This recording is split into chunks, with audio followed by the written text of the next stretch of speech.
Well, one of the most revered NFL trainers in the entire league just took some shots at one of our players that honestly can't afford for any shots to be taken at him. Let's get right into this one. This is kind of messed up. Be sure to subscribe for more Dallas Cowboys content on the regular.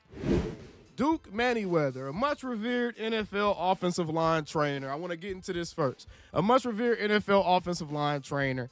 Someone asked Duke Manyweather, Duke, where do you feel Tyler Guyton falls this year on quality starter left tackle scale? Duke said, honestly, don't know. He's got a lot to figure out to take that leap. That's up to him. Woo! Okay. Obviously, there's a lot of people out there that feel a certain way.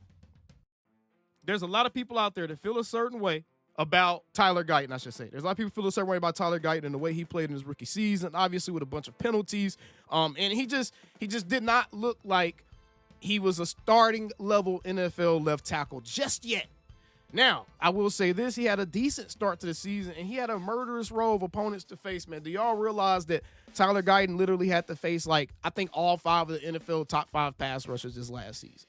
So it's not like he had this easy cakewalk, and most of that was in the first half of the schedule.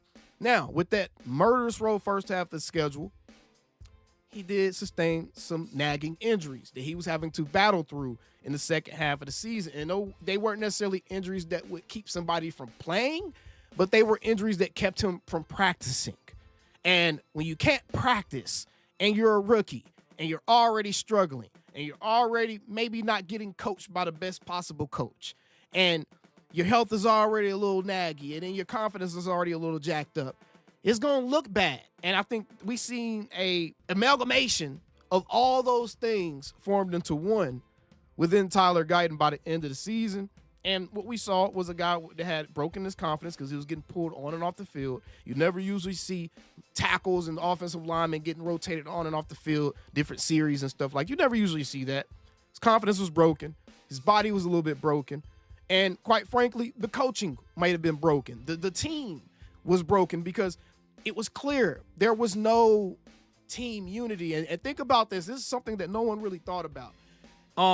There was no team unity because Zach Martin said during NFL Super Bowl week, I believe, or it was during some kind of media row week, he said that the Cowboys really didn't do a whole bunch of team activities. They didn't go out and do a lot of stuff together. The offensive line didn't have their offensive line days like they usually had done in years past. Now, let me ask y'all something.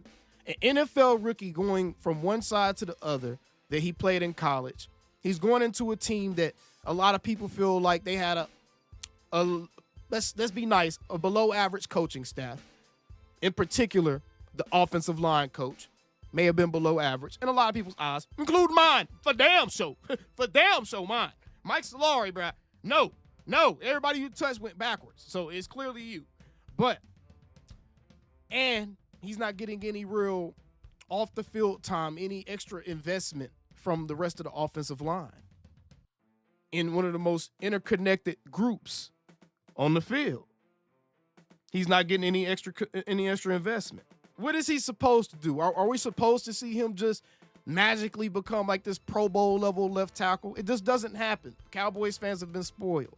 We got Tyron Smith for a long time. We've just felt like left tackles are supposed to perform like that. We don't know what it looks like to have to watch a guy grow into an NFL starting level quality player or above average starting level player. Because unless you draft one of those left tackles that goes top 5 every year, you're not going to get this generational guy that's supposed to step in and instantly be that guy.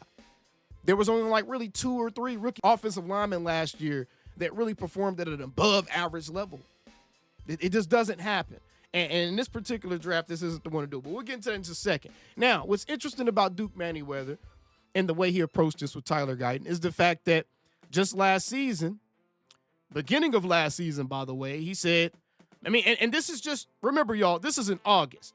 So this was just 8 short months ago. It ain't even been a full damn year. It was 8 short months ago, y'all. He just said, Guyton and BB, let's just keep in mind they're rookies. They will have some growing pain to be tested. Just keep the same energy.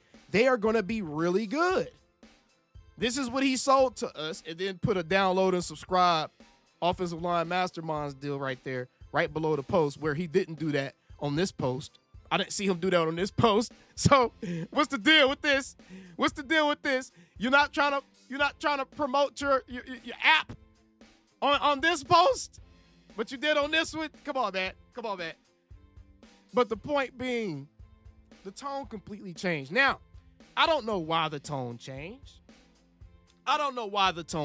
But one of my Cowboys collective homies, Foots the King, he took issue with this because Foots he's kind of like myself in a lot of ways, and I respect it. He's very vocal about how he feels. He's very vocal about what he believes is right and wrong. He's going to speak up on it. And he said, this take is kind of odd because this time last year, you said he'd be a great player. And then someone below him commented, and I'm only talking about this because it's interesting information. If true, I got to put the caveat there. If true, someone can either confirm or deny in the comments if this is true or not. But someone said, I think this take is related to Duke no longer working with Guyton closely. A little spite, a lot of unknown. Foot said, which isn't cool.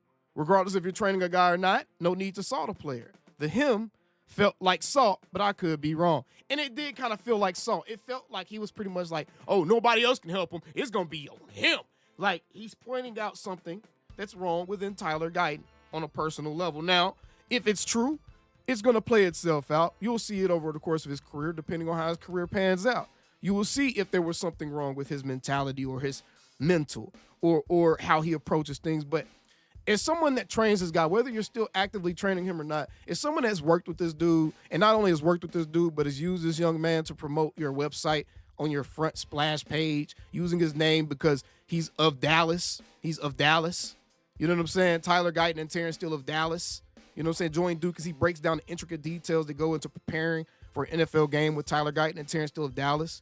Specifically, they dive into the game plan for a rookie left tackle as he prepares to face off against star defensive player Myles Garrett. So it sounds like Duke was doing game plan work with Guyton. Could that have been part of the issue? Is you had too many chefs in the kitchen. Now, I'm not saying none of these trainers might not be able to help these guys with game planning, and I'm not trying to take any money out of these trainers' pockets because there's a lot of people that got offended by this last time. I'm not trying to take any money out of these trainers' pockets. But what I am saying is, man, I don't know if the trainers, the independent outsourced trainers should be working with guys on game plan stuff. I don't know. That just seems like it's kind of counterproductive to me because how would that trainer know what the game plan is for the team, what the coaching staff is teaching those guys, what they're wanting them to do? You know, how would they know? Unless there's some communication there. Who knows? But it's just strange to me that you pretty much leave it out there. You leave this energy out there to where it's like now people that were the detractors of Tyler Guyton, they've taken this moment. Oh, the homie Angry Cowboys. What's going on, Angry Cowboy? And I'm about to say what's up to all y'all in the chat. I was waiting for some more people to get up in here. You know what I'm saying? I wait for the club to fill up before I start greeting all the guests. You know what I'm saying? You can't greet all the guests when everybody's still waiting in the line outside to get into the club. You feel me? All right?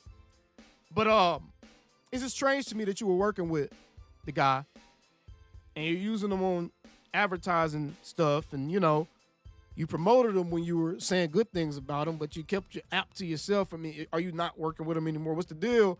And even if you aren't, that's just kind of messed up because as a trainer, you shouldn't be leaving any doubt or being the root of any doubt being cast on a player, bro, especially an active guy that stays to himself. Tyler Guyton ain't did nothing to nobody. He ain't said nothing about you or no social media or anything like that. So it's like, why even do that? You know?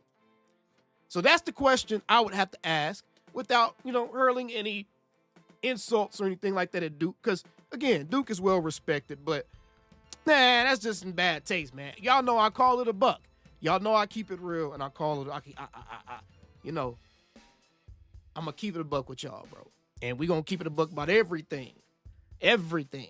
With that being said, I'll say this about Tyler Guyton. He does need to take a step. He does need to get better. He does need to show improvement. He does need to show that he can be an NFL starting level player because he was drafted to be such.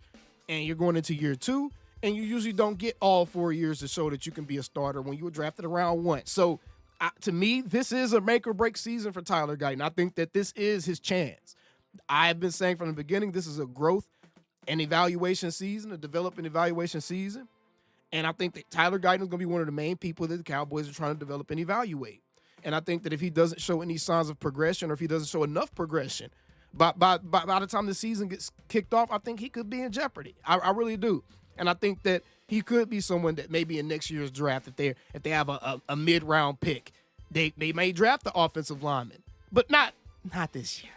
Not this year, y'all. Let's just not do it this year, y'all. Please, y'all. Please.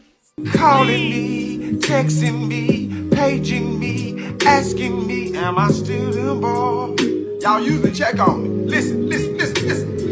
I'm still them boys. Hey! Woo! Hey! I'm still them boys.